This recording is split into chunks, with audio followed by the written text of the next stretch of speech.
Keryn, introduce yourself and your story. I know that might be quite a difficult question to start off with, wouldn't it? So my name's Keryn Seal. I'm a former England and Great Britain blind footballer. I played at 2 Paralympic Games. I transitioned into sales, marketing and account management in 2017. And in that time, obviously, we've had all the weird and wonderful stuff of the pandemic, and I've transitioned into coaching since then. And yeah, that's the basic bits of me, really. Nice. It's quite an introduction, Keryn. It's quite a big one, isn't it? And you're sitting there with your Great Britain top on, so it's quite massively showing up. It's almost a bit obvious, isn't it? But okay, so you're blind, Keryn, and your story is you were originally not. Yes, absolutely. Well, I was born with a visual impairment. So I was born in 1982, many years ago. And I was partially sighted from birth, but nobody really picked up on it, except for my mum, probably when I was about 2. And she just kind of realized I wasn't sort of picking up or developing or sort of maybe doing some of the other things that the kids of my age were doing. They kind of realized there was a problem with the back of my eye and the retina. And since then, I was partially sighted. I could see a fair amount. So when you go and do a eye test at the optician, I could see down to the second or third line, I'd say, until I was about 12 or 13. And then I kind of became the second line. And then I became the first line for when I was about 16. And they kind of said the sight I'd have when I was about 15 or 16 is what I would keep for the rest of my life. Unfortunately, that didn't turn out. And when I was 20, the sight that I had remaining kind of rapidly deteriorated over the course of a month in 2002. And I kind of had operations to try and save that. Technology isn't what it is now. And I kind of am where I am with it and lost my sight totally in 2002. So have you lived longer without sight than... I have now. Yeah, the maths have kind of overbalanced now. So I'm 42 now, and so 22 years without sight since that time in 2002. Yeah. How did you first find that change? Because I can imagine it is a very big change in your life. Oh yeah, it was hugely different. Even though for a couple of years before that, I'd been going to a specialist college for visually impaired people in Exeter on Topsham Road there. And I went there because I got kicked out of school for not doing any work back in the sixth form. And I was kind of around blind people and other visually impaired people with the same kind of level of vision as me.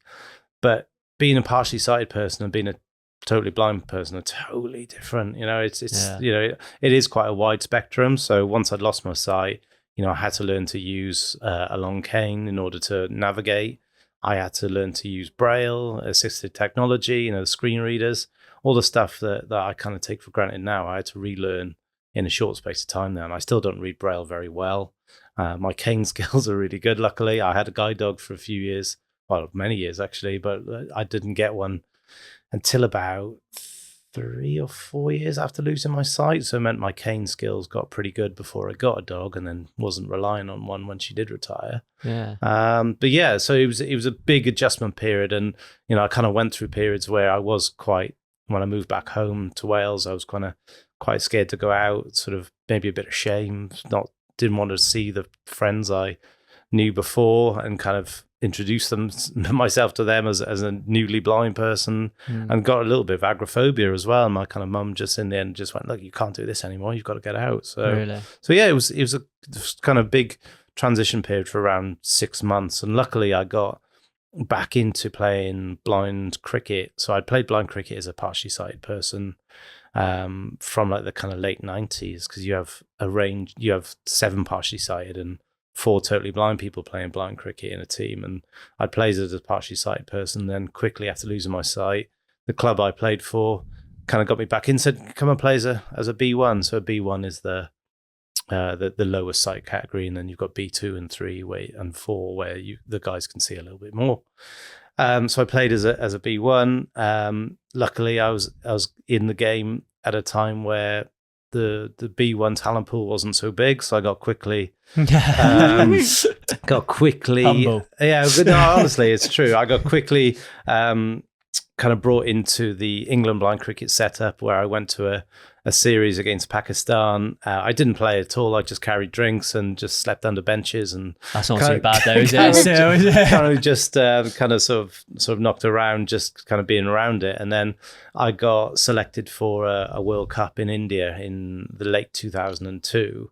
And that was like a huge turning point for me, not only because I sort of got myself into the starting lineup, but also I was just around all these other blind and partially sighted people from around the country with different jobs, different careers, different backgrounds. They'd all either lost their sight or been living with sight loss their whole lives, and had gone on to do some great things. And it was a huge eye opener, if you pardon the pun on it. But just being exposed to that, and then sort of meeting other people from different countries with the same challenges, or even more difficult challenges. When you look at the likes of India, Pakistan, Sri Lanka, with kind of socioeconomic differences and kind of issues around shame and disability, you realize that my life isn't actually that bad. So it was kind of a huge turning point for me going to India for that World Cup and just being part of it. I can imagine going to those sort of events. Obviously, it's great to be part of those from a sporting point of view, but also, down here in the Southwest, and you say you grew up Cardiff, or that was where home was. I can't imagine you met many similar or like-minded people with the same sort of struggles and battles that you face sort of every day as well. Yeah, absolutely. Yeah, I think I didn't meet an actual blind person until I was about 16 when I started playing cricket. Really? And again, sort of other partially sighted people, I'd met very few of them because I was going to a mainstream school. Met very few of them, and again, until I started playing partially sighted football when I was 16, and that was only by chance because my mum was working in estate agency sales, and she sold a house to another partially sighted guy who ran a partially sighted football team in Bridgend. And my mum was like, "Oh, my son's partially sighted; he plays football," and then I just got into it through there. So if she hadn't done that, I don't know if I would have found the sport like I had and kind of had some of the experiences I had. So those were kind of weird sliding doors moments. So I think were what kind of disability sport was like back in the 90s and 2000s. And thankfully now with social media and, sort of big broadcast media, Paralympic and disability sport is a bigger deal, and people can find it a little bit easier. Yeah, social media, that's a game changer, isn't it? Oh, I can imagine your story is quite different to most blind people in the fact that you're partially sighted, so you obviously had vision to an extent, and then you lost it, and that's a really big transition, I suppose, and a big difference in comparison to people that are maybe born without sight. Yeah, there's a bit of a mixture actually. So when I was playing blind football, there was quite a cross section of people that were either early stage or born with their visual impairment or their actual blindness. So a couple of good friends of mine had retinoblastoma, which is like a cancer of the eye. So they either lost their sight like really, really super early, or just born with those cancers straight away. Or people like myself that kind of either acquired blindness, not like myself, but acquired a more severe visual impairment and that sight loss. So it's, I don't know, it's probably kind of maybe a 50-50, maybe a 60-40 in favor of people who are early stage blind. Yeah. But within football, you get a real good mix because those guys who are early stage blind people generally have the greater spatial awareness and kind of take to sport a little bit quicker. But then there's people like myself who've acquired blindness later in life, have a kind of bigger visual memory. Yeah. So probably slightly easier to coach. And it's easier for us to become coaches or sort of more... more leaders within the game. Probably easier for us to kind of lead and kind of visualize what might happen in the game because we've got those kind of mental patterns of seeing the game. So it's quite interesting. That's really interesting. It kind of leads me on to a question that I've got, which is further on down the line. But like, I don't know if it's a common misconception around blindness, but is it the case that all your other senses do become like more sensitive? They become stronger, is that right? Yeah, I think they become just a little bit more attuned. Some blind people have got absolutely incredible hearing and probably can't hear a pin drop from 100 yards. Yeah. I'm definitely not one of them. My kid's like, Dad. Oh, sorry, didn't hear. Yeah. but selective hearing. That's selective, yes. But he becomes more attuned. So, say for example, I'm walking down the high street with my cane, and there is an alleyway on my right-hand side, I will hear that gap because my cane will tap, I'll hear the echo, the sound's not bouncing off the building anymore, there's just a sort of open space where that is. It's like, oh, that's where I'm turning now. And you just become a little bit more attuned. And again, you will use things like smell. If your route home's past a flower shop or a curry house or something like that, you're like, oh yeah, I'm on the right track here. And you just become used to using those senses. And again, sort of touch is a huge one, like for reading Braille, for reading tactile diagrams. I worked as a sports massage therapist for years, and was pretty good at it as well. And I think that kind of sense of touch and leaning into those different senses is massively important. Did you find it quite scary when you first lost your sight, that all of your other senses were heightened, or did you kind of lean into it? I think it just kind of I think the more you kind of expose yourself to being willing to make mistakes and get out there and get lost, I think that's when those senses do start to become trained and heightened.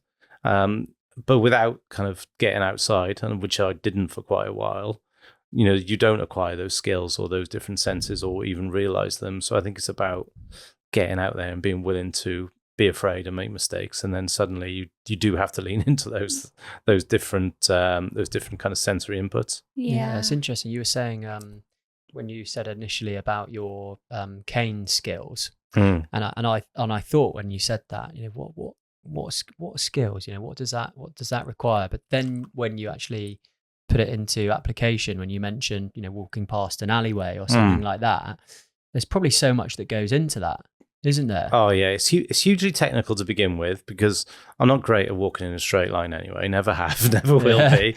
But you very quickly learn with the cane skills. Like when your right foot steps out, if you're a right-handed user, the cane sweeps to the left, so you're protecting your body. Okay. When your left hand goes out, the cane sweeps to the right. And again, I'm not very coordinated either. So so most blind people use a cane technique where you sweep on the floor now, where it's kind of like a roller ball on the end of the cane.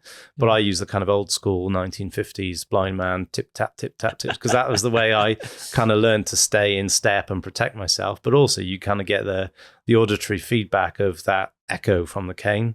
And I kind of like being a bit different anyway. So, but yeah, it is massive practice required in order to kind of just get around without smashing your face off everything. Yeah, and it's learning to coordinate all your other senses as well, isn't it? And use them in a very different way. Yeah, definitely. A lot of concentration. Sorry, Maddie, I cut across you. No, I'm sorry. Did you teach yourself how to use the cane? No, I didn't. No, I when I was at the West of England College, it's now called In Focus. There's a really great mobility trainer there, a guy called Rob Odoms, and I don't know if he's still training there, but he helped me massively with like the actual technical application of using the cane and how things work. And again, most mobility trainers are fully sighted, so I've got massive respect for guys like that who can kind of put themselves in the mind of people like us, blind people like us, and actually sort of put their blindfold on themselves and train themselves and see what works and what doesn't. So Rob gave me the crux of it and kind of taught me different routes within the city and how to use buses and all that kind of stuff. And then sort of I kind of just sort of took it from there, really. Amazing. What about Braille?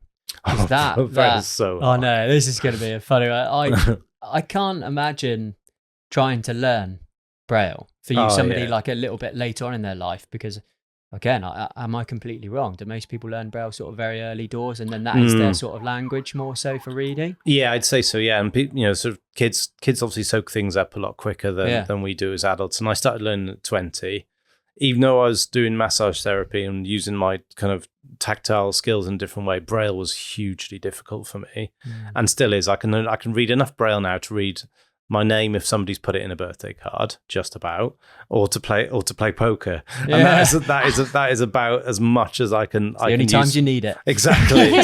Or reading the numbers in the lift now, like if you're in a big building, sometimes the numbers on the floors will be brailled, but that's developing and not as much as it could be.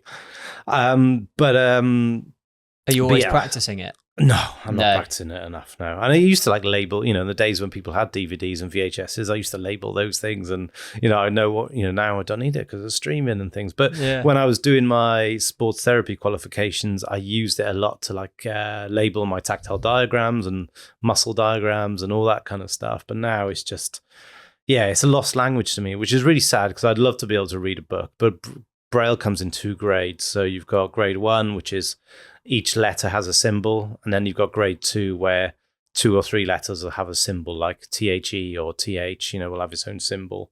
So you can contract books into smaller things. If you see like a novel, I don't know, something like a Harry Potter book or something like that will come in about 6 huge volumes as big as that. Yeah. And that's because of how big Braille is. So it's kind of a lost language to me. But it, for people that do read it late, and there are people that learn it late and can read it, but I imagine it's very similar to people that actually learn to physically read later in life. It is a struggle and it's not natural. And it's a complete mindset shift, isn't it? Completely got to train your mind in a different way. Yeah. It's a new language. It's a totally new language. And I've always been someone who's picked up languages quite quick, but then just been too lazy to carry them on and forget them just as quick. And I think I've done the same with Braille, to be honest. Yeah. It moves us on to like technology changes as well quite nicely, because like you say, it sounds like the reason why, or a big part of the reason why you stopped using Braille is because of technology and how much that's changed. And you've obviously been partially sighted or blind now for 20 years, and technology has changed so flipping much. Even in like the last 5 years, I feel like everything changes so quickly. Yeah, definitely. Yeah. What are the biggest changes that you've seen or have changed your life in comparison to sort of 20 years ago? Well, you've also got screen readers that, sort of do all the heavy lifting for us when it comes to using the internet or using Microsoft systems. I use a system called JAWS, which is kind of ubiquitous in the blind world, where it's a basic screen. It's not a basic screen. It's a very intelligent piece of software that reorders the screen and kind of helps you to navigate things, text to speech, all that. And that's been around probably since the late 90s, maybe even slightly earlier. And there's different ones called Supernova, and there's an open source one created by blind people themselves called MVDA, which is totally free. So a couple of blind developers went, we don't want people spending 900 quid on JAWS. We're going to create this same bit of software so like, people can access it at source for free. Yeah. And the MVDA is really great. But I think the game changer has been smartphones. People like Apple and latterly Android have been embedding accessible text-to-speech software within the iPhone and within the Android phone. So since about kind of 2009, 2010, blind people have been using iPhones, which has brought us closer to using technology in the same way that other people do. I remember having an old Nokia where I'd get a text message on a train and have to get a stranger to read it out to me, which could be quite a lottery. And now, as long as an app or a piece of software or website is configured right, we can access the same things that everybody else can. So I think the smartphone has obviously been a huge step in that. And again, in the last 5 years, different navigation tools. So back, 10 years ago, there was Google Maps, which still isn't great now for blind people. How do we know where west is? How do we? Yeah. So now there's some really cool intuitive apps that say, if you face at 7 o'clock now, that's Boots the Chemist. If you walk for another 150 yards, cross the road, turn right, that's where your next post office is. Whatever it might be, these bits of software are becoming more and more intuitive, and it's making it so much easier for us to access, just simple things that people have to really struggle with and take a long time getting lost, or so giving you so much like independence. Absolutely yeah. It's incredible. Even if those apps say it takes 10 minutes, I'll know for myself it'll take me 30. But at least I know I can get there and I don't have to book a taxi. I can just go and do it. And then while I'm walking down the street, if I'm in London and I'm in a new area, I understand the bits around me because it's speaking those different landmarks and shops around, so I can kind of navigate my way back knowing what's around me rather than just going A to B and not knowing what I'm walking past. Yeah, I can imagine that's a huge game changer. Oh, for Definitely. independence. it's amazing. How Absolutely how amazing. independent are you, Keryn? I'd say in terms of blind people, I'm sort of up there as one of the more independent. I travel. I didn't start traveling on planes on my own until I was in my 30s, and when I started doing it, I was like, why haven't I been doing this before? Because I thought, this was like something that's going to be majorly stressful. But I love traveling on my own. I love going on trains. I love making journeys. The fact that now I fly on my own and go and try and play in different club tournaments all around Europe. It's opened up a whole different world to me, and I've met so many different people just from having that mindset of I'll go and give that a go, because what's the worst going to happen? So yeah, I'd like to think I was pretty independent. Yeah. Do you think that becoming blind has given you that outlook on life that you do just have to give everything a go? Yeah, I think so. I think when I was partially sighted, I was probably very comfortable in what I was doing. I was, again, you're only 20 years old anyway, so it's hard to compare what my mindset was then to what it is now, because I was an idiot then anyway. But I think losing my sight and having to sort of readjust and kind of look at resilience in a different way, I think it has just kind of given me that attitude of, if I don't go out and find this, or if I don't go out and do this, no one else is going to bring it to me. So why not? My attitude is generally just try and give everything a go, try and say yes to most things and see what comes of it. Brilliant. Yeah, it's amazing. Look, I mean, I really want to get into the juicy stuff, the actual, your Paralympics and how you've competed at, such these high levels. But I think there's maybe a few things to explain beforehand and play it as a bit of a timeline, because you've played a couple sports at a pretty high level, haven't you, really? And I suppose I wanted to know, were you, would you say you were quite the sportsman before you sort of fully lost your sight and vision? Did you do a lot of that beforehand? I did play sport a lot as a kid. I grew up in a small valley in South Wales where there weren't really any other disabled people around. And if they were, they were in their 70s and they were using, a walking frame or something like that. That typical image of disability. There weren't any other visually impaired people around. So I kind of joined in and did what other people did. I taught myself to ride a bike. I taught myself to swim. And then I just started playing rugby, as most people in South Wales did. Yeah, nice. At the kind of age of like 9 or 10. And then kind of drifted into playing football. I wasn't very good, but I gave everything a go and kind of found myself a niche within each team. So if I was playing cricket, I knew I couldn't field very well if I was on the boundary, so I'd be in close and try to take short, sharp catches or be bowling. Yeah. If I was playing football, technically I was very bad anyway. I think I would have been even if I was fully sighted. Yeah. And my thing was just, right, if I'm playing in this team, I'm going to make a niche for myself, and all I'm going to do is make a shitload of tackles. Or first 5 minutes, I'm going to put the biggest kid on the opposition on his ass. Yeah. That's what I'm going to do. And so I kind of found myself a niche within each team. But when people very quickly worked me out, once I got to about 14, 15, and then that's kind of when I found visually impaired football and cricket.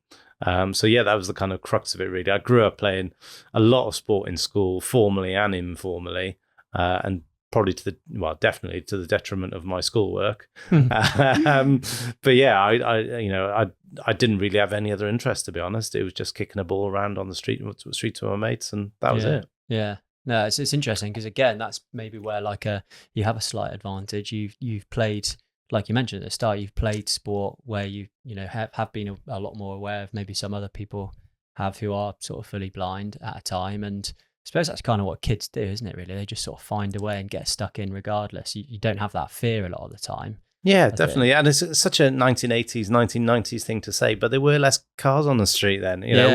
I grew up in a cul-de-sac where we had like 4 other mates living, and we could just play cricket along the cul-de-sac. We could play 2v2s and 3v3s in football and rugby. And, apart from knocking a ball against someone's window or someone's car, that was it. People didn't have 2 or 3 cars on the streets. People weren't having to stay at home till they were 35, so you weren't having like loads and loads of people crammed in one street. So we could do that stuff. So I think that's why I kind of got into blind football quite easily because I had that kind of street footballer's mentality, really, of just making stuff happen. Just getting on with it. Yeah. So let's talk about it as a bit of a timeline then, I suppose, because I think you mentioned earlier you fully lost your sight in 2002. Yes. Is that right? Yeah, around the kind of Easter 2002, yeah. And that's where you started your first sport, which was cricket.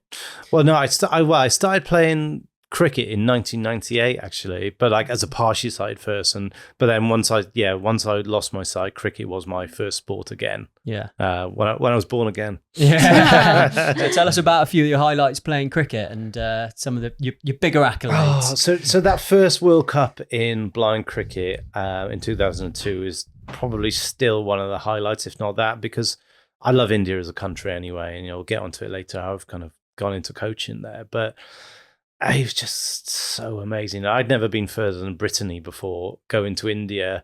Quite a bit further. Yeah, in 2002. Like I just still remember like landing at 2:00 in the morning, it being like 30 degrees. Like, what is this? You know, it's dark and it's 30 degrees. What's going on here? But just being part of that, playing cricket against India in India, where there's like 2,000 people on the boundary, and they love their cricket, and they watch it, and you've got to stop the game because there's a water buffalo that's just come on, and just the randomness of India would it always fascinates me and will to this day. So that and again, it was kind of like a turning point for me as a person being at that tournament. But I just had some amazing traveling experiences with cricket. So I went with a group that part of the Foreign Office, and we helped to set up the first cricket teams in East Africa. So in like the space of 2 years, we did Uganda, Rwanda, and Tanzania, and helped set up teams in each of those. And then they then formed their own East Africa team that competed at a World Cup afterwards. So being part of something like that, we did the same in the West Indies, going to Barbados and Jamaica in the space of a couple of years, gave me again some great experiences, stuff I probably couldn't talk about now on here, but just some brilliant experiences of a different way of life. And again, I wouldn't have ever done that if I hadn't lost my sight, sort of a couple of years previous to that. And just club cricket, just making some amazing friends at a team I had called the South Wales Dragons. We played in, I think, 3 or 4 cup finals in a row at Lords. Really? On the nursery ground. So just playing at Lords was a fantastic experience. I was a fairly average cricketer, but managed to one year sort of win man of the match at Lords in a cup final. That's pretty big. And just being part of that. And just, it was amazing. And again, cricket definitely gave me the greatest traveling experiences I've had as a sports person in just a short space of time. I only played from 2002 to 2007. When I retired, because I'd started playing blind football in 2005, and I was kind of doing both at the same time, and my football wasn't getting good enough, quick enough for me, and my cricket was definitely getting worse. So kind of retired when those two things were crossing over, and I was just away all the time. Cricket was so much of a huge rehabilitation tool for me, but still forms some of the best memories and friendships I have to this day. I can imagine that's such a huge confidence booster, getting into something like cricket and being able to do all those things. Oh yeah, and again, like as a blind person, you're kind of a little bit restricted in, you can't go out and run and do things on your own like you used to. But if you're, in a blind cricket team and you're fielding and somebody whacks a ball past you, you've got freedom to turn, sprint, run, slide, collect the ball, throw and catch. You're like, oh my God, I wouldn't do this normally. Yeah. And it's just such a huge sense of freedom, because you're like, I'm like a Labrador. I'm out here in the wide open spaces, and I can do this. And it's really just little simple things like that. I still remember and think, oh, that was really cool. I get it. So we spoke about this in the car and we had a bit of a laugh about it, but I am going to ask you the differences between normal cricket and blind cricket. I feel like I've got a grip. So maybe I'll go first and say there is a bell or noise in the ball, isn't there? Yeah. So in both cricket and football, there are pieces of so the cricket and the football are different, right? But within the blind football, there's like these little discs that are like flying saucers within the inside of the ball, and within those little flying saucers, there's pieces of metal, and they rattle around. So as long as the ball's moving it is making a always a noise. sound, Making a noise. yeah. Within the blind cricket ball within this country, so it's quite complicated. In domestic cricket in this country, we play with a small football, so like somewhere between a size 2 and a size 3 football. Okay. And within that, there's like I think it's like 40, 50 pieces of lead shot inside it. So when the ball's moving in the air, it's still making a noise because those pieces of lead are kind of moving towards the back of the ball. Yeah. And so again, as long as that's moving, it's making a noise. It's bouncing quite a lot. In international cricket, the ball is very, very hard, compound plastic. But again, inside it, it's got pieces of lead that rattle around in there. Is it the same size? No, it's hard. It's like the same size as a cricket ball, okay, but it's really hard plastic, and the ball is bowled underarm. Okay. But some of those guys are bowling it really quick underarm and get it to bounce and skip. So I'm glad I'm not playing anymore. Have you had any injuries from this? From blind cricket, yeah, quite a lot actually. Yeah. My first World Cup, I was always fielding very, very close to the bat, a short leg or in the slips. And I remember getting the ball smashed into my throat from about you're getting it then. from about 2 yards away. I've broken fingers, I've broken hands from things being smashed at me that quick. Because basically I was just like a roadblock there in the way of stuff. So I was generally out there wearing a helmet, chest guard, all that kind of stuff, and just getting absolutely smashed and pelted. But blind cricket is just mainly kind of impact injuries from just getting hit with that really hard ball. Yeah. So it's underarm international level. A similar size hard ball which makes a noise. Regard whatever it's doing. What the overs are there? Is it different sort of format or is it quite they similar? have 40 overs and 20 overs. So I think they're trying to condense everything now into 20 over stuff, so they can get more teams to more tournaments for less cost, basically. And again, the run rates don't really seem to change over by over. Teams are scoring 10, 12 and over.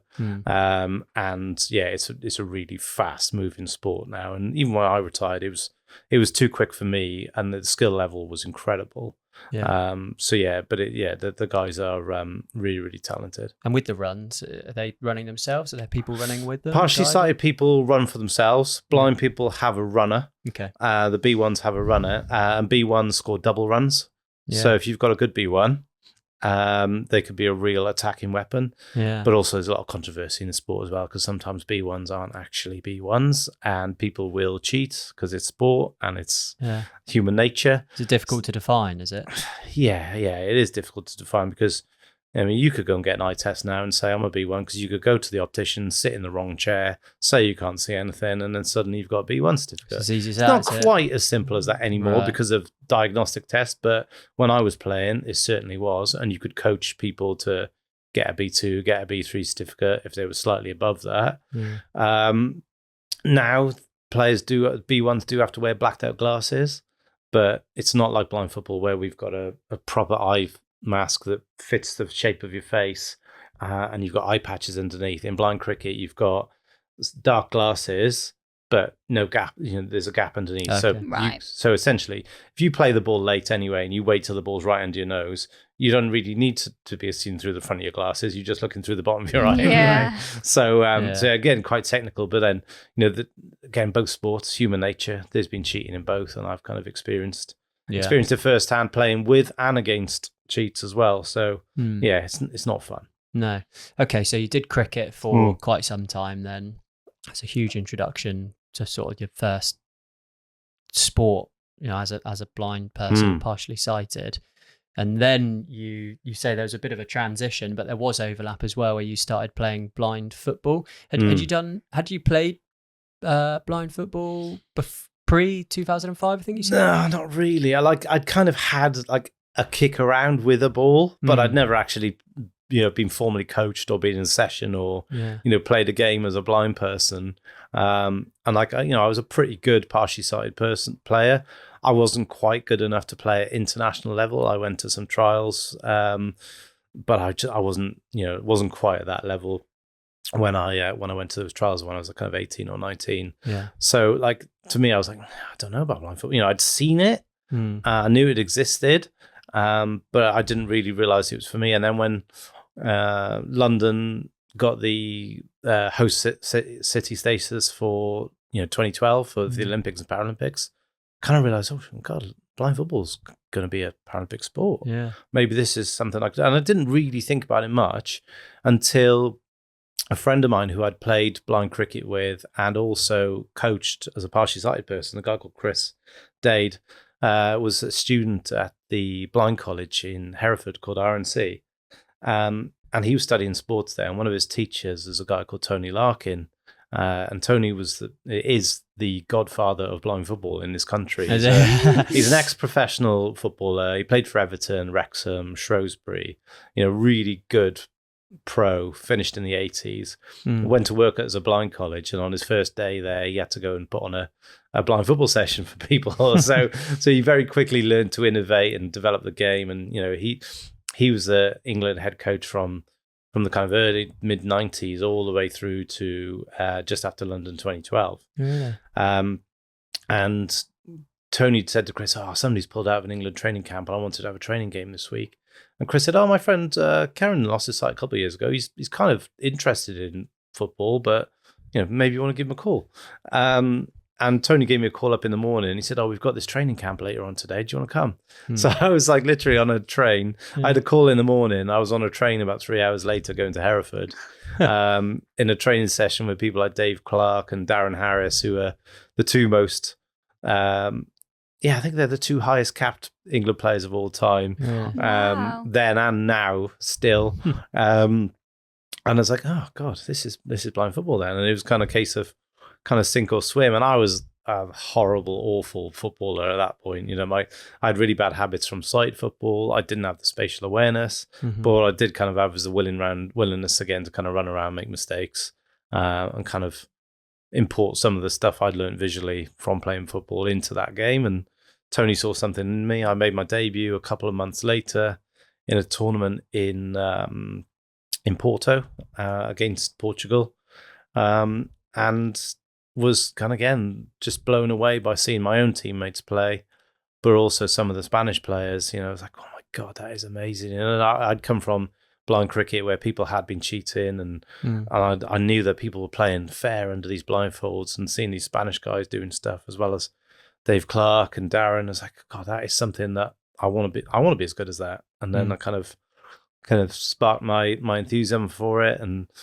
that year I went to the European Championships, kind of a bit part player, came on in a few games, played in the third place playoff that qualified us for the World Cup the year after. Went to Buenos Aires in that World Cup in 2006, where I broke into the main team. Again, I wasn't a very good player, but I kind of found a niche. What was your niche? Organising, defending, making lots of tackles. Yeah, kind of my niche, like it always had been as a partially sighted player playing in mainstream football. I started and played every single minute in that tournament. Again, I wasn't like sort of dominating games or commanding games. We finished 6th out of 8, so it wasn't exactly a great moment for us.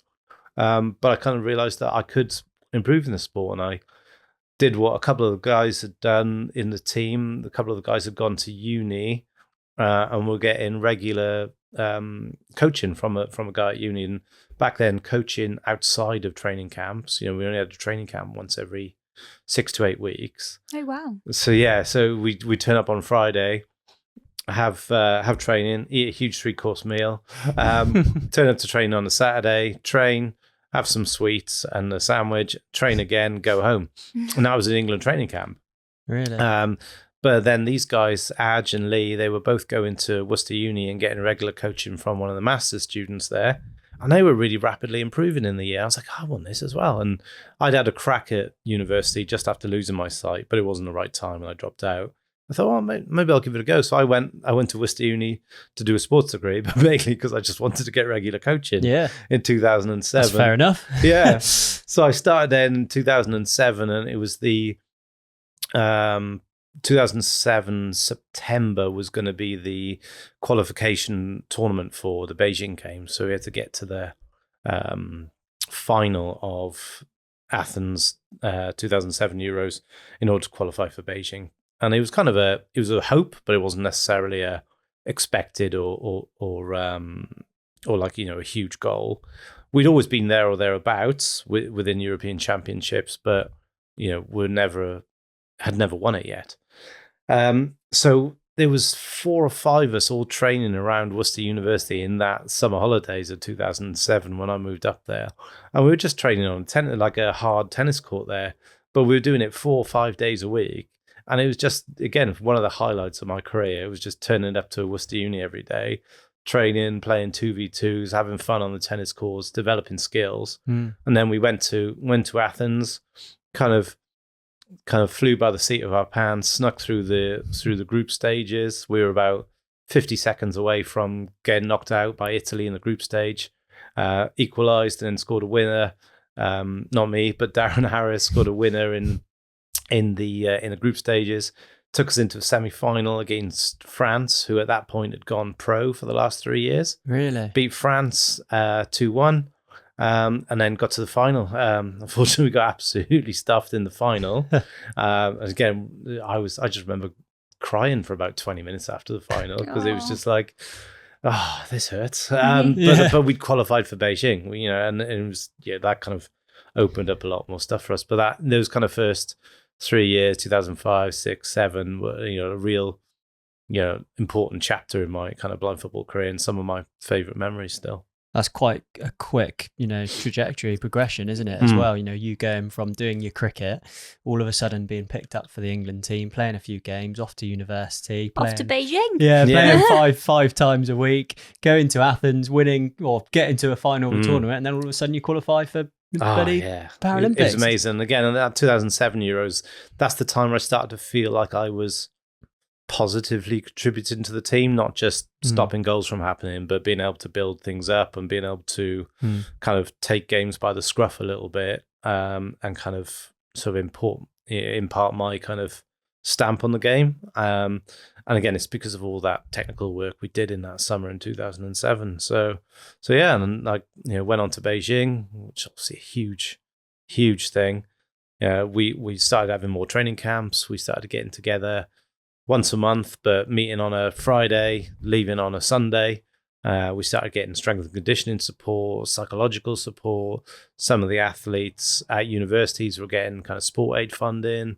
Was there a lot more funding? That's what I was going to ask. Yeah, it did open up more, because as soon as you become a Paralympic sport, the British Paralympic Association, UK Sport, sport aid, even private, not investors, private kind of contributors and sponsors want to get involved, and like it's a chicken and egg thing. One drives the other, and we did develop. We started beating Spain in friendlies in that year as well, and going to different tournaments. And like I remember playing in a demonstration game we did in the part of the mainstream European Championships in 2008 was in Switzerland and Austria. And we did a demonstration game in Basel before the quarterfinal of Germany and Portugal. So really cool things like that were happening and being part of it. And it was a complete mess, that demonstration. We were playing in full-size goals on a huge, great open grass pitch with no barriers or boards down the side, with a helicopter about 20 yards above us. Couldn't hear a single thing. And I was like, give me the ball. They're like, Keryn, you're off the field. It's like, I was like, oh, shit. Just so people know then, and again, we spoke about this, we'll have a laugh, but the main differences between normal football and blind football, I kind of know, again, ball makes a noise. Is it 5-a-side or 7-a-side? Yeah, it's 5-a-side. So it kind of is more directly equivocal to futsal rather than sort of mainstream football. So it's 5-a-side. The goalkeepers are fully sighted and have a very small area. Yeah. So they've got like a 2x4 meter area, so they can't really come out in narrow angles. So you get a lot of goalkeepers come from things like futsal or handball. And come into blind football. All the blind players are blindfolded and have eye patches and gauze and tape over their eyes. Really? To make sure things are equalized, because you're still allowed to be classified as a B1 and have a bit of light perception or see shadow. Okay. And again, people do cheat and people still are cheating. Yeah. At certain points in the game. So, but the technology has moved on that makes it more difficult to do that.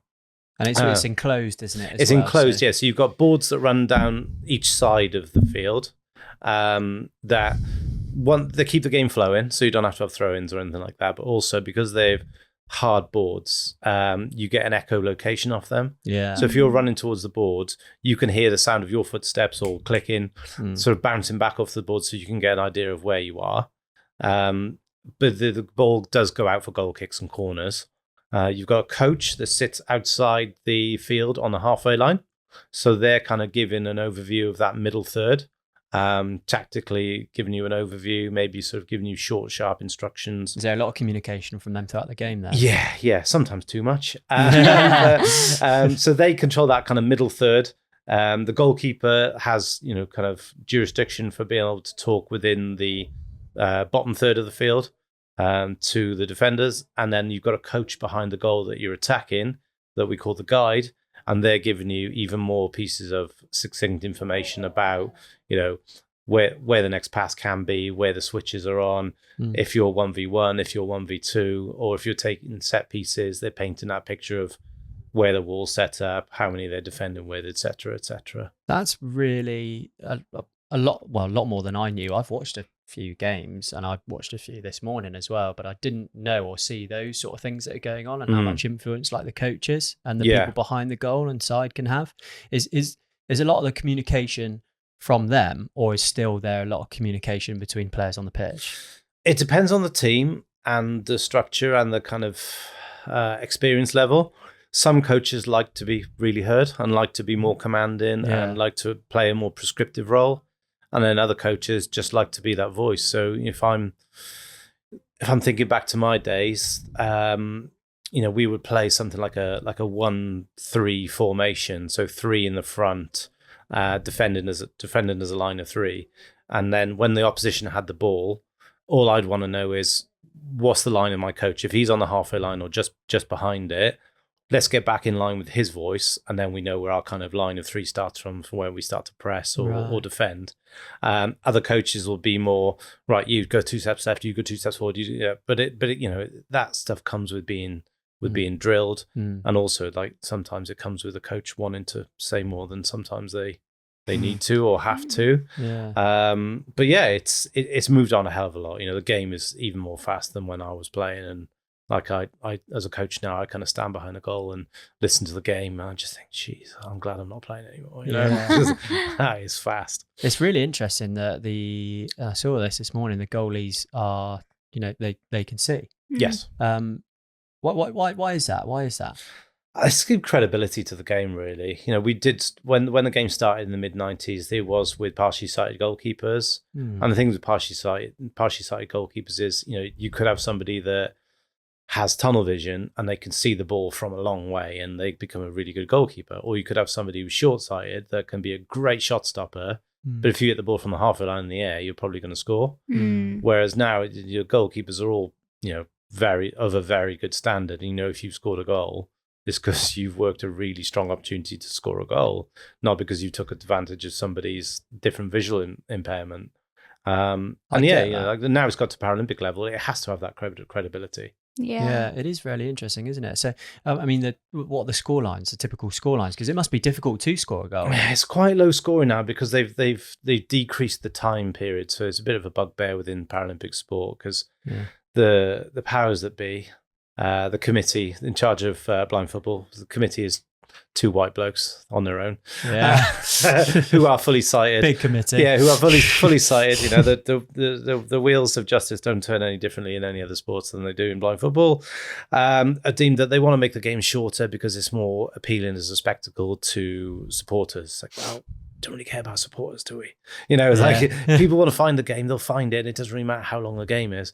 But what it's meant is that the games are lower scoring. But we've done things to try and create high scoring games. So in 2017, we increased the size of the goals. So the goals, when I started playing, were the kind of same size as they were a futsal goal. So 2 meters by 3 meters, something like that. Is that similar to a hockey goal? Yeah, exactly. Similar to a hockey goal. A little bit smaller than a hockey goal. So what they did in 2017, they increased the size of it to just about the size of a hockey goal now. So it's a little bit higher than a hockey goal, but around the same distance, about 30 centimeters bigger on each side of the post, which made a difference to the scoring initially. Yeah. But then people started to work out how to defend different angles.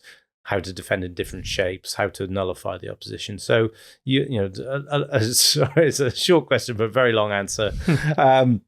The games are low scoring, so if you go 1-0 up, the chances are you could probably win that game, or you've got a great chance of controlling it, because it's a stop clock game. You can wind it down, you can kind of slow it down, and it's up to the opposition to break you down then, because players have got fitter, faster, stronger, and sort of tactically more savvy. You do see bigger scoring games, but I watched a tournament recently where, a lot of them are only kind of 1-0, 2-0, 2-1s, that sort of thing. Yeah. Whereas, if you're watching futsal, it's 5-4, 7-6. That kind of deal, really. Not too dissimilar scorelines to actual football then a lot of the time, is it? No, it's very similar to the 11-side game, to be honest. How big a pitch is? And... It's 40 meters by 20 meters. Okay. So not very big. Yeah, so bigger than your average kind of 5-a-side pitch would be, really. Yeah. Big enough when you're my age. Yeah. Yeah. Then you went to the Paralympics, Beijing. Yeah. First ever experience. That must have been crazy for you. That must have been amazing being part of that as well. Oh, it's incredible. I just remember landing in Beijing. We had a bit of a mammoth journey to get there, but that was really cool, because we went to a holding camp in Macau first. So we flew from London to Hong Kong. We got the hovercraft over from. No way. Yeah. You don't hear people talk about hovercrafts these days, do you? No. Hovercraft from Hong Kong over to Macau. We did a holding camp in Macau, which was some of the most oppressive weather conditions I've ever been in my life. Just kind of 35 degrees, 90% humidity, and then we flew into Beijing where it was like 19 degrees, no humidity. But at least we got some sun. Yeah. Just remember landing in Beijing, and there just being a completely straight road from the airport to the Paralympic village, and it's like, oh, this is great. And then you realize how many houses they bulldozed to get that 8-lane.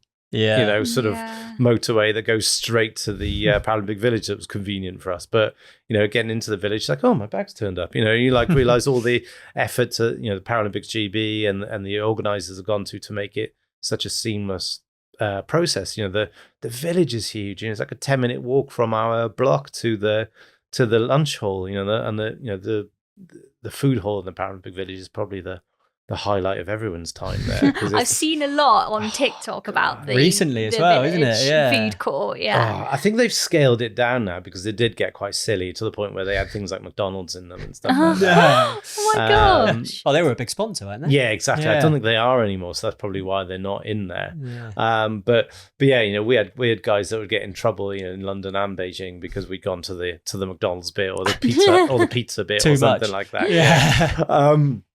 Going to the food hall, which is like, I think it was like the size of like 2 or 3 football pitches, 11-side football pitches. That's crazy. And all around the outside in the middle, there's just all these different stands. You've got food from every corner of the globe, and you've just got a tray, and you've just got to try and remain disciplined. And go, well, yeah.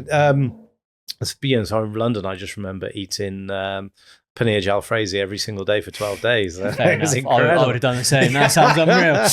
But, just being part of that, it's just, incredible. Being part of Paralympics GB, because before that, we'd just been in our own bubble, and you'd just been around athletes from different sports that are winning stuff and being around things, and then just teams, from different parts of the world. Oh my God, this is huge. And being then part of a huge team rather than just the football. Yeah, my mum and my stepdad came out to watch as well. So a couple of times I managed to sort of get out of the village and get into Beijing itself and experience the city. And the football was probably the least enjoyable bit of it, to be honest. We were one of 6 teams there. We finished 5th and basically got our arse handed to us by most teams there. We were in a position to beat Spain and Argentina, went 1-0 up on both and ended up losing 3-1. We got pummeled 5-0 by Brazil. We beat Korea and what was the last thing? Oh, China. Yeah, China. I mean, nobody had seen China play apart from one little tournament in 2007, but they'd been working at blind football since 2002, 2003. turning up to every major tournament with a group of staff, filming it, talking to other coaches, but nobody had ever really seen them play. We played them in a little friendly tournament in Italy in 2007, where they were pretty good. We struggled to get a 1-1 draw against them. But then we played them in China, and they were totally different players. All those players that played in 2007 weren't there a year after. I remember we were the very first game of the Paralympics. We kicked off, kind of dribbled down the other end, got a corner. It's like, oh, that's nice little start. Then we sort of took the corner, lost the ball, and then suddenly China just started playing, and they were just all absolutely incredible machines. They were all like 65 kilos, 5'6", 5'7", probably all got 3 lungs, and they could all dribble the ball like George Best. They were just incredible. They got the ball, it was like just flying goal. around. So right, goal. And they beat us 3-0. It could have been more. I remember the third goal they scored. A guy dribbled it sort of sideways across the field, for about 45 seconds. Switched the ball to his mate, controlled it instantly. His touch took him inside me and my other mate, and he smashed it. And I even applauded it because I was like, "That is incredible!" It's like, fair play. If you can do that, fair play. And they went on to win the silver medal in that tournament. They only lost to Brazil 2-1 in the final, and Brazil have won every single Paralympic gold there is so far. Really? From Athens all the way through, they've won whatever it is, 5 or 6 gold medals in a row. Joking. Yeah, I don't think they'll win it this year. But China gave them the better game that anybody had ever given them. So it shows that if you put the effort in to technically work on a team, tactically work on a team, you can bring a blind football team up to speed in a number of years and revolutionize the game, which the Chinese did for a while. You would expect another nation, USA, to be right up there all the time. They sort of were, but not. In the Olympics they were, but the Paralympics they were nowhere near China. Yeah, they're just nowhere near. And then Ukraine, 1 year, I think it was Rio, came second. Yes. With golds, which again you just never expect those sort of things. Yeah, to happen. Ukraine have always put a lot into disability sport, and for a relatively small nation, they get a huge bang for buck out of what they've done and achieved. And I don't quite know how it works and why it works that way, but it is really interesting to see different nations emerge like that. Yeah. Did you see a change in disability sports when it came to London in 2012? I saw a difference in people's, I suppose, perceptions and awareness of disability sport, and that was predominantly down to Channel 4's influence.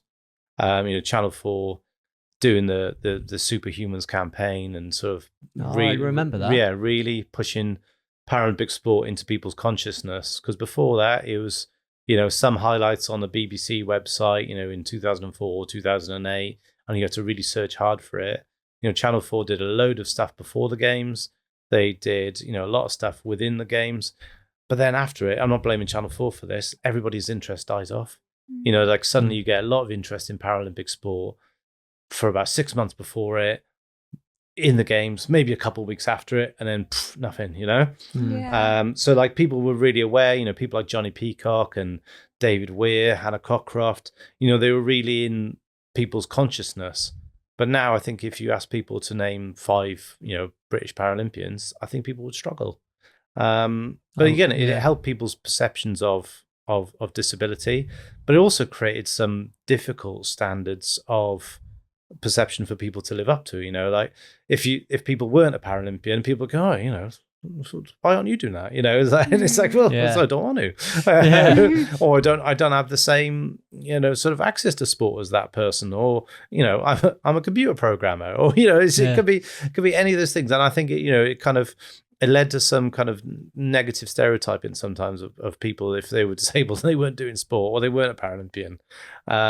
And again, there's a huge movement now from Paralympics GB, not only to be like a really successful team within the games, but also with it as a kind of social impact movement to make sure that more disabled kids and adults are getting access to sport within schools, within their communities, because often you've got to be somebody who travels and puts themselves out in order to just access a bit of sport, and it shouldn't be the case. And I think the Channel 4 do a great job of showing people what's possible, and sort of talking about disability in a more positive way.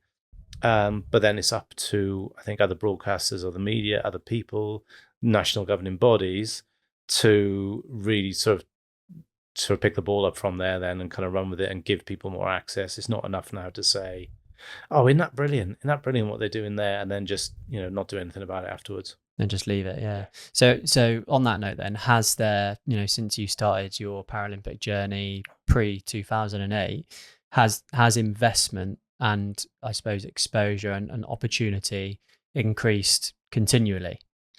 I think investment and exposure and opportunity is definitely developed at the top level. So, it's very, it's not easy, all right? It's not easy for people to become top level Paralympians, but if you show promise, you can get onto a Paralympic potential pathway and access some funding to go and compete. And then once you get close to being a podium potential athlete, you can get around, £15,000 tax-free a year to kind of pursue that. And then once you become a kind of gold medal winning athlete, I'm not sure what it is now. In my day, it was, if you're a gold medal potential Paralympian, you're on, I think, 32k a year, something like that, really? Tax-free. So, it gives you the ability, it's not going to change your life, but it gives you the ability to focus solely on that. When I went pro, after London 2012, when UK Sport funded us, we were on 12k a year. So, but we were training full time, but on part-time wages, which is a challenge in itself. But I never thought I'd be a professional player. I never thought that, when I'm kicking a tennis ball around in the garden when I'm 12 years old and my dad's going, why are you doing that? You're never going to be a pro. Yeah. I was like, well, I was 32. I was. Yeah, definitely. But to come back to your question, there is more fun and opportunity at the very top level. But like I just mentioned, there's so many disabled kids and adults who are inactive and don't have access to any kind of activity or sport because of different barriers to them. I think it's is it all about the grassroots now? Do you think? Yeah, I think there's a stat. I think disabled adults are 4 times more likely to be totally inactive and sedentary than non-disabled people. I think non-disabled adults, I think 20% of people are inactive or not doing 30 minutes of exercise a day or something like that. And then in the disabled population, it's around 80%. Right. So there's a huge gap to fill there. Even if it's just getting out as part of a walk-in or, sort of wheelchair pushing group, it's people's ability to access these grassroots services. There's a disconnect there. And that's kind of what Paralympics GB's mission now is after this games, is kind of enthuse people, but then, get service providers to start making provisions better for disabled people to access them. And it's not just, Paralympics GB. I think the mission of the Paris Games is to get more inclusive sports clubs within France. I think at the minute, something like 5% of sports clubs in France have the ability to include a disabled person within them. And like, the ambition should be that, it's 50%. It's more than that, and again, I think the games has a legacy sort of mission to uphold that, everybody in France must be within something like 10 or 15 minutes walk from their nearest school and sporting facility.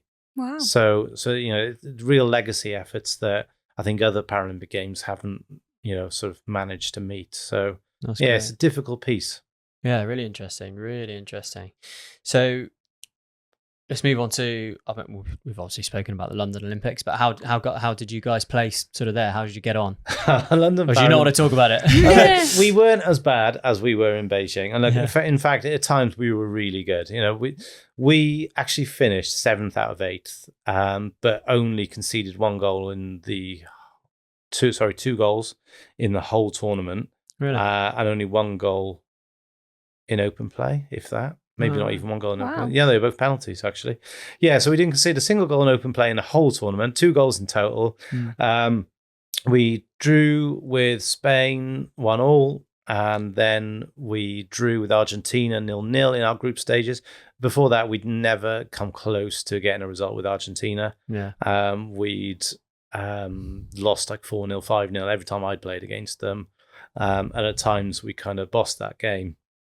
And then we went into our final group game against Iran, needing to get a 2-0 win to get through. Spain had beaten them 2-0. Argentina had beaten them 2 or 3-0.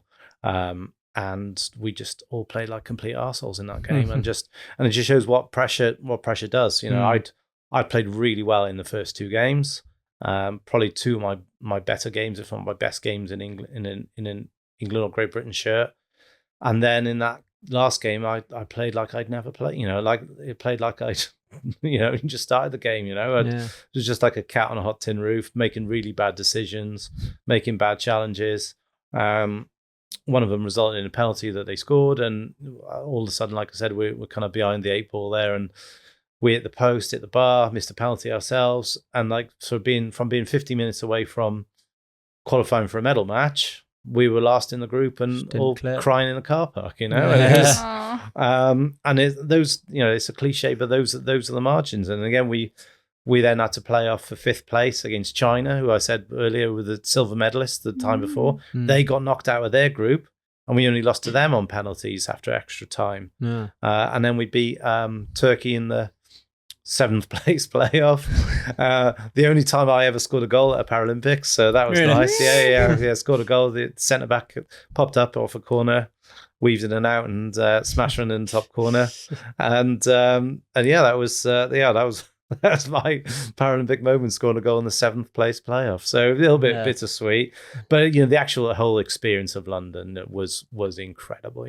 Playing in front of 3,500 fans, of your own fans, not done anything like that before. I think in Hereford at a World Cup in 2010, we played in front of about 800, 900, which was brilliant. But then, you times that by 4. And then, when Dave Clark scores a goal against Spain and the roof comes off, if there was a roof, it would have come off. And, the noise of that, the elation I felt, it felt like I'd scored that goal. So God knows how Dave felt. But, just being in and around London, signing autographs, being somebody for a week, and then you go home like, oh, I'm nobody again now. But it was absolutely incredible, and being part of the village, and just really fond memories. At that time, when you're in it, you don't appreciate it. You don't appreciate what a massive thing it is and how great it is to be part of. But once you're retired and old like I am, you're like, oh God, those were special times, Yeah, you see it. It sounds like just almost an unfortunate set of circumstances there. But it was, but we were close. We were closer to those top teams, and that's what UK Sport saw. And they were like, okay, we want to fund blind football for this next Paralympic cycle up into Rio, because we think you've got podium potential. So that's when 8 of us went pro after the games then. Yeah, it's good. It's interesting. If you had asked me, what the top teams would have been, I wouldn't have said a Brazil or a China or a Spain or an Argentina. I know they're really good and big footballing nations. Yeah. But who'd you have thought? Well, I would have thought, and it's probably, again, like a wrong misconception, but the countries and the teams that had the most money and would have invested the most. Yeah. I would have said the Great Britons. I would have said the USAs, the Frances, that sort of thing, which are typically seen as the countries to maybe have invested that much more. But I feel like I've got that completely wrong. Why do you think that's different? Because we are the countries that maybe economically are bigger. Yeah. So we've got better social models of, so we're not quite there where we should be, but we've got more inclusive nations in terms of our approach to education and to employment as well.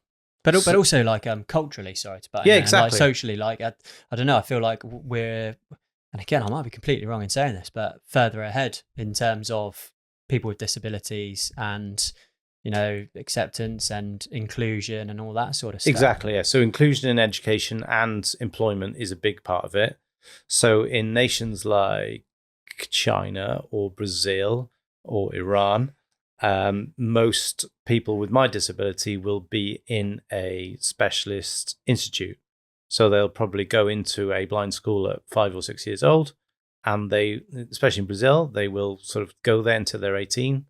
And sometimes they will end up working there afterwards and probably not integrate what that doesn't give you great social mobility, but what it does give sports is a captured market. Yeah. So in Brazil, you've got like about 65, 70 teams of blind footballers. Wow. You've got junior teams, you've got senior teams, you've got seniors football. So there's that model there that lends itself into it. And in countries like India that I've been coaching in now, you've got a bigger blind population because of simple eye diseases that are curable and aren't attended to there. Or you've got something like malaria that leads to glaucoma, that leads to blindness, or you've got cataracts that, simple operation that costs £4 or £5 to do just isn't done. Or you've got women in pregnancy that are massively malnourished that end up having premature children that are blind. So you've got a bigger blind population, like percentage-wise, than you would have already. So you've got kind of captured markets. So some of these countries, sort of draw down on that and go, right, this is an easy system to put players through or put athletes through and kind of churn them out. So, China, Brazil, Iran. And then in our countries, most people like myself will go through mainstream education. And it is much harder to find those kids, draw them into sport, and then specifically with team sport, mold them into a kind of team, because people have got different interests. People go to universities, colleges, get jobs, have kids, it's all, so there's lots of different pieces that feed into why some nations in blind football are not your typical mainstream football nations that you really typically interesting to hear, isn't it? Because I think a lot of people probably have that similar perception. What's good though, Keryn, is I'm sure we'll go on to it in a minute, but all the work that you're going to do as an athlete ambassador at the Paris Paralympics that shows, how much sport has helped you, and with you, you said about it was a massive rehabilitation tool for you when you first lost your sight, and I think that's great for young people, to be able to see and feel inspired from. Yeah, I hope so. Yeah, and again, like a lot of the work I'm going to do in Paris with Paralympics GB, it's going to be quite a mixed bag. So we're going to be working with our corporate partners and taking them to games and sports. And again, I think it's a case of them seeing the athletes what they can do, but then kind of me sort of talking to corporate partners from a human touch point of view of this is great what our athletes are doing now. But what happens when they have to go into the world of work? What can you guys do as employees, as partners, as sponsors, outside of games time when it's all sexy? And again, a lot of these partners are already doing things like that. People like British Gas are creating employment programs specifically for former, current Paralympians. Can other big organizations follow suit and go, yeah, there is something to be said for employing somebody with a disability who's also achieved a lot in sport because they've got these different life lessons or resilience or problem solving tools. But again, a lot of the time what I'm going to be doing is just supporting our current athletes and just having a chat with them, when they come out of competing. It might have been, a great day for them and they probably don't need to speak to me, or they might have had a terrible day and I can say, yeah, I know exactly how you feel. And then we're also taking a group called the Paralympic Inspiration Program. So it's 5 separate groups of athletes that are all potentially earmarked for going to LA or Brisbane Paralympic Summer Games or the next Winter Games. And they're going to come out in groups of about 10 or 12 for 2.5 days and experience what a games is like from a spectator's point of view, being in the village, being part of Paralympics GB House, which is like where we're all based. And just seeing the games before they actually have to get exposed to one as an athlete, kind of giving them a feel for it. So a lot of those guys, they're on their journey of sort of coping with their disability, but at the same time, they're already pretty high level achieving athletes themselves. So it's about just, sort of just talking to them really and just giving them pearls of wisdom about what it's like sort of going through the system. Is that your role at the moment then for... Obviously, the Paris Paralympics is coming up. That's what you're doing. That's my role. I'm part of a team of 5 athlete ambassadors that have all had different games experiences. And yeah, we're going to be part of that athlete services team that kind of feeds into supporting our sort of current and future athletes as well as our corporate partners. Nice. How are the blind football team going to do at this Olympics? They're not going to do anything because they haven't qualified, unfortunately. Oh no, really? Yeah. So Rio. So the last one we qualified for was London. So Rio, we got to the semi-finals of the European Championships when we should have won it. Lost in a penalty shootout to Russia, and didn't therefore qualify for Rio. I missed the final penalty that made sure we didn't do it. Keep that quiet. That's something that'll live long in the memory on my home ground in Hereford. For the Tokyo Games, the guy, after I'd retired, the guys lost another semi-final penalty shootout. Who was it to? Spain, typically again. And then the last European Championships in 2022, the guys lost semi-final penalty shootout to Turkey, who they should have beat. And it's real shame because that England team was so much better than Turkey then, and they're so much better than them now. And there's some really exciting, talented young players that should be at these games and sadly aren't. So I have everything crossed for Rio that the guys will be there. And we've now got a women's team as well. So women's blind football became part of the international movement in 2022. And there's not that many teams playing, but I was part of a team that coached the India women's team at the World Cup last year, where we got to the semi-finals, which was unexpected and yet brilliant. So so in LA, hopefully there'll be 8 women's teams. If not 8, there'll be definitely 6. That sort of sport goes from strength to strength, really, and seeing that improve every single year. You want to tell us a little bit more about your coaching and your transition from sort of performing to coaching? So I kind of started coaching sort of around 2016 while I was still playing. So I retired from international football in 2018. With how many caps? 127. Amazing. That's quite a few. 127. I've heard you're up on the wall with some pretty famous footballers. Yeah, there's a really nice touch at St George's Park where they've got the caps wall where, you know, everybody with over 50 is on one wall, everybody with over 100 is on another. So yeah, I'm kind of around the same kind of level as Peter Shilton and David Beckham, I think, around there. Pretty cool. Yeah, it's pretty good. There's a few more, but there's a lot less. So that's a really nice touch. But yeah, I retired in 2018 after kind of going into sales early part of 2017. So I was kind of doing both at the same time. But I resigned my England contract back into 2016 because they moved the whole program to Hereford and wanted everybody to move there. And if you didn't, they were going to cut your funding in half. So I just said, well, I can't really live off $6,000, so I'm going to go and get a job. And luckily enough, you know, I was introduced to Owen Richards at Air Marketing. I'd never done any sales before, but the guys, you know, they hired on character. So luckily, because I had no ability, so I came in and did that. But at the same time as working at Air, I was only working 4 days a week back then. I was still training and still wanting to be part of the England selection for the European Championships in 2017. So where the coaching bit comes into it was I was asked to play for a team in the Czech Republic that I'd helped kind of establish some of their coaching foundations back in 2009. They said, "Oh, would you come and play for us and do a bit of coaching?" So I started to keep my fitness. Instead of going to England camps, I was traveling around Central Europe, playing in places like Krakow, Vienna, Brno, Prague, Budapest, all these places for Brno, and being like a player coach. So not a head coach, but a player coach that kind of worked on kind of tactical and technical stuff with the players, and just kind of gave kind of sort of fed into the main coach kind of, you know, my kind of points or where we can improve, and it's up to him what he did with them or not.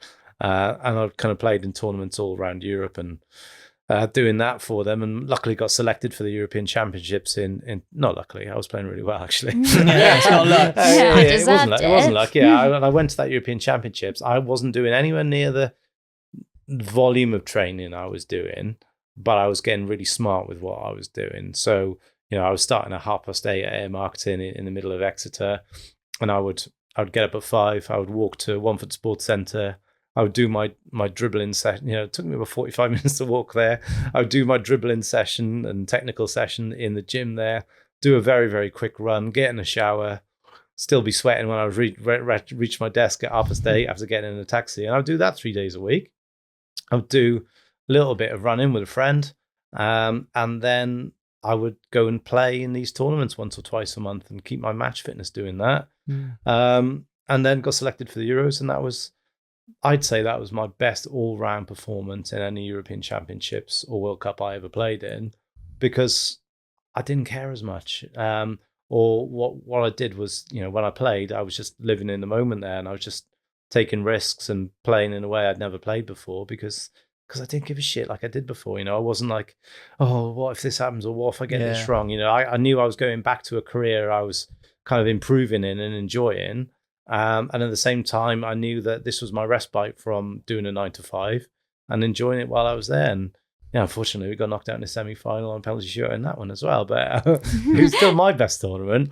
I went on 1 year too late, actually, and I should have retired there. I went on to the World Cup the year after because I got offered a bit of funding to do it, and it was a wrong move to make. I took money that I wouldn't have normally taken.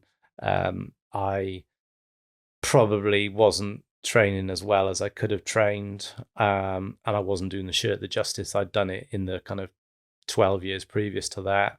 I didn't play awful at the World Cup, but I definitely realised I'd made a huge decline in that last year, and my passion wasn't there for it anymore. So I kind of decided at that World Cup it was going to be my last, and I retired straight after then.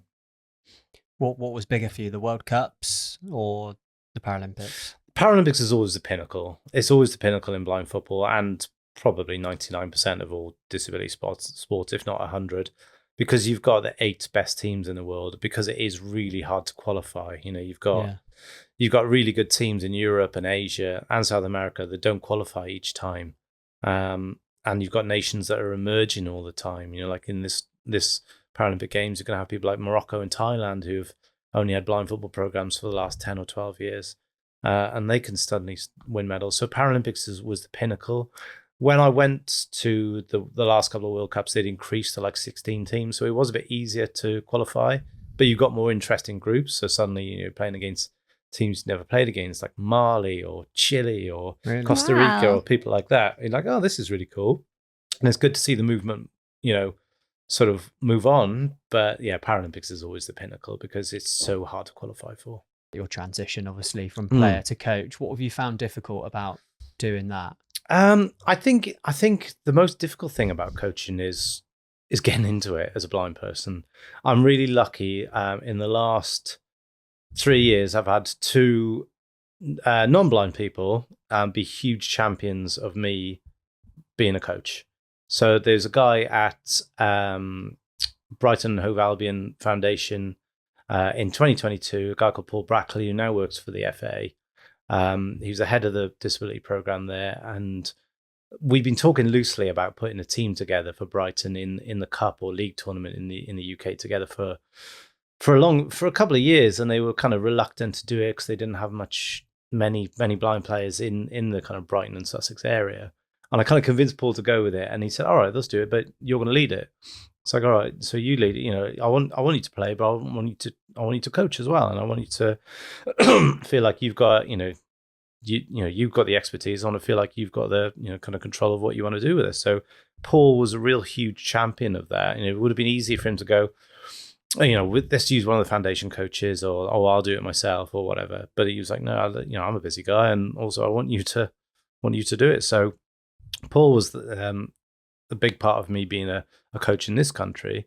And then probably the guy who's the most influence on me in terms of being a coach or becoming a coach is a guy called Sunil Mathew, who is the godfather of blind football in India. Yeah. So he started the game back in 2012, 2013, because a friend of his at university started show an interest in playing football. So Sunil helped him to adapt the ball.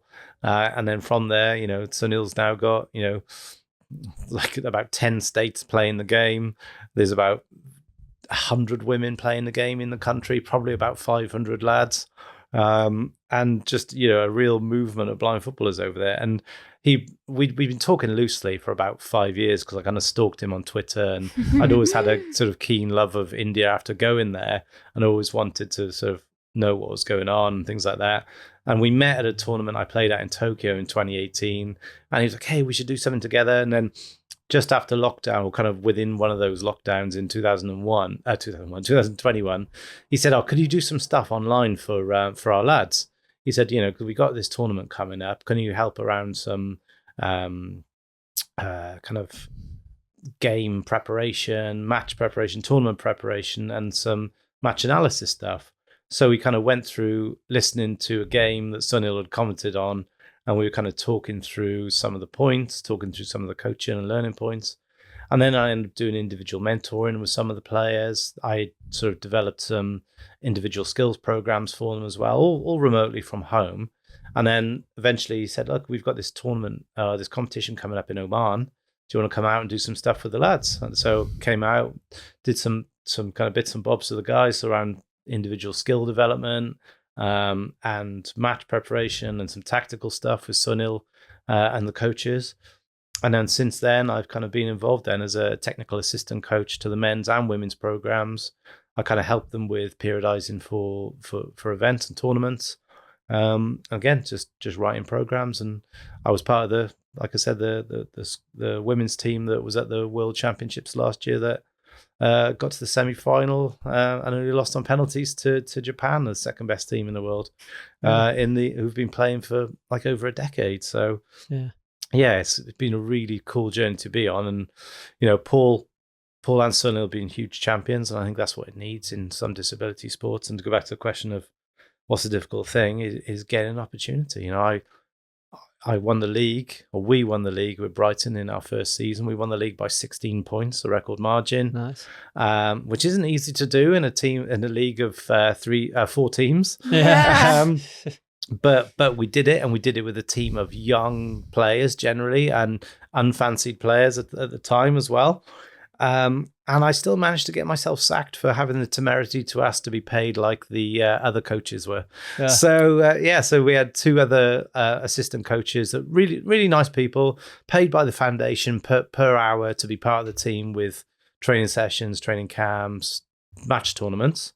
But me as the head coach and sometimes player, I said, well, I'm volunteering my time, and Paul had moved on by this point to the FA, and he'd helped me get like some of my safeguarding qualifications and first aid and all those bits, the tick boxes you need.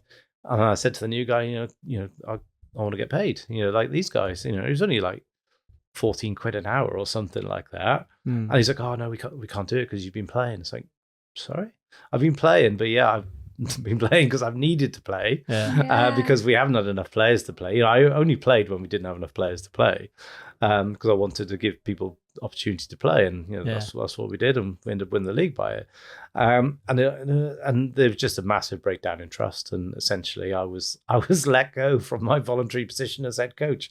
And unfortunately the program fell apart there, and they don't have a team in the league anymore. So one season, and one season won the league, and that was it. Well, you did your bit in that season, didn't you? Yeah, but it's a huge source of frustration because I want to coach more regularly. I want to coach in I want to coach in this country, and Sunil knows that, and I want to be able to sort of give back to a sport that's given to me in this country.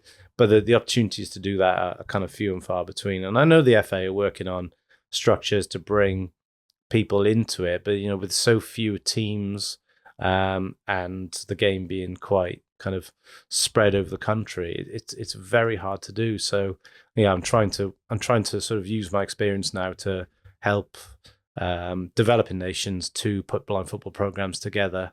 So hopefully within a kind of 6 to 12 months, I would have had my first kind of workshops off the ground, working with a few countries that hopefully I'll be able to sort of shout about in the coming months. Get into it, yeah. Watch this space. Yeah. And you mentioned a little bit about sort of stuff you're doing with Welsh Football Association, is that right? Yeah, Football Association of Wales. So since I finished playing, I've kind of really leaned into my Welshness, and because I played for England and Great Britain. I'm really lucky to do that. But I am a Welshman, and that is so. Over the last few years, I've been going home and away with supporting Wales as a fan, being in the stand, slapping the bucket hat on with my friend who's also very visually impaired as well, and we've sort of been here, there, and everywhere, going to Azerbaijan and Rotterdam. We were at the Cardiff City Stadium when we qualified for the World Cup in the Ukraine game,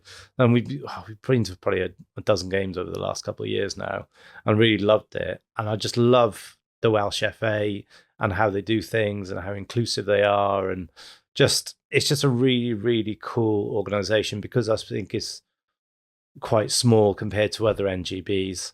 I think they can make things happen a little bit easier. And I've been really lucky to firstly been invited to apply to be part of the Equality Advisory Group.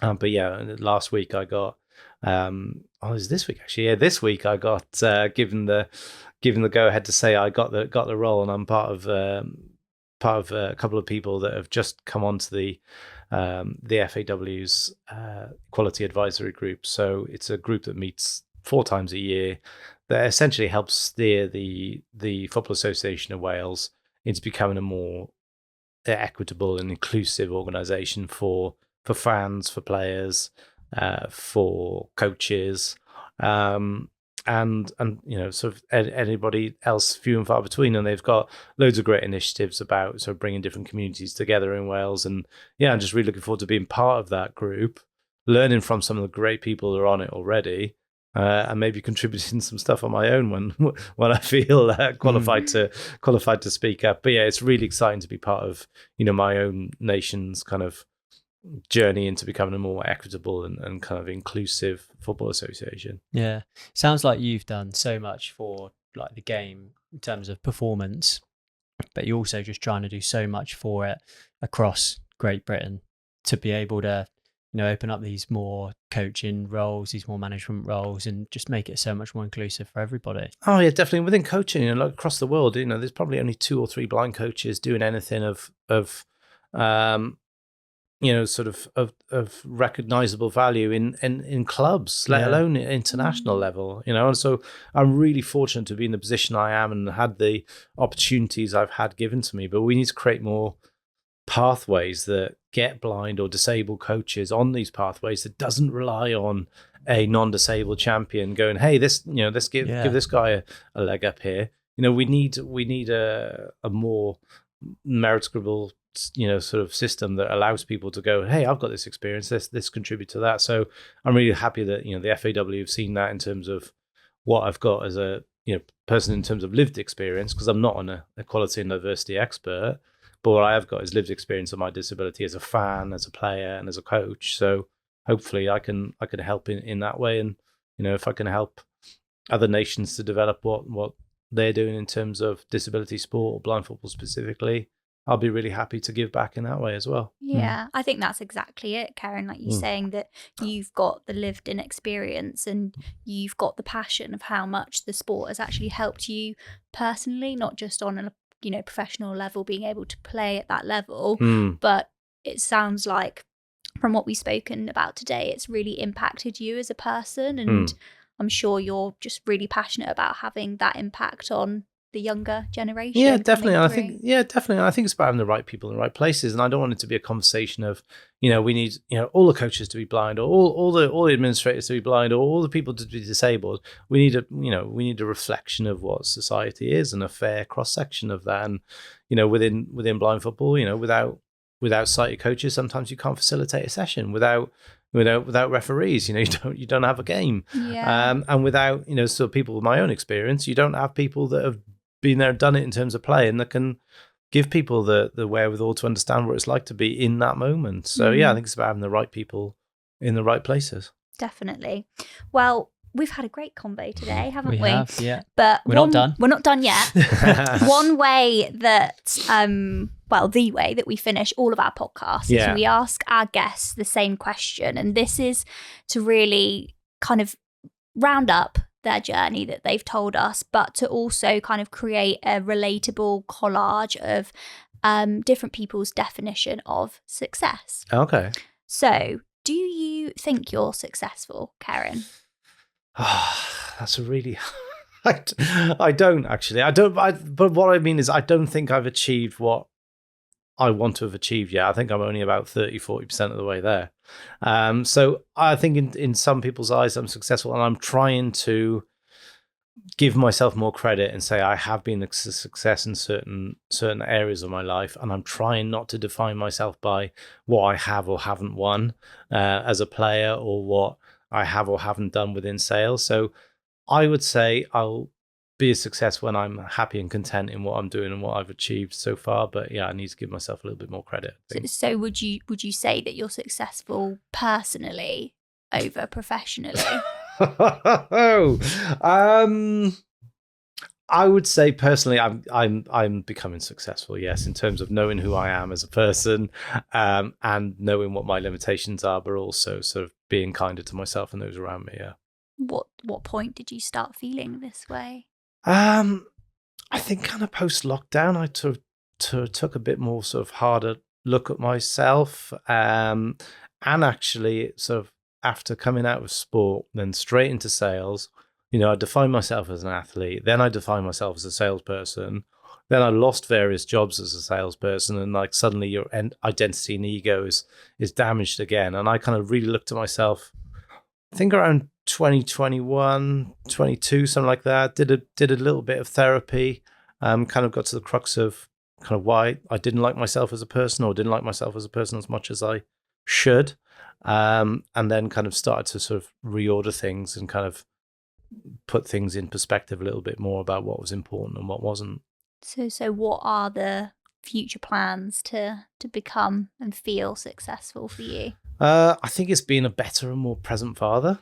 I've always, again, kind of wrapped myself up in my own life and ambitions and goals, and kind of defined sort of happiness or success and failure by whether those are achieved or not. And, just taking time out this week and kicking the ball around with my kids and having a laugh and stuff, I kind of realized that, God, I do take life a bit too seriously. So when I can do that a little bit more and be more present, I think I'll be more successful personally.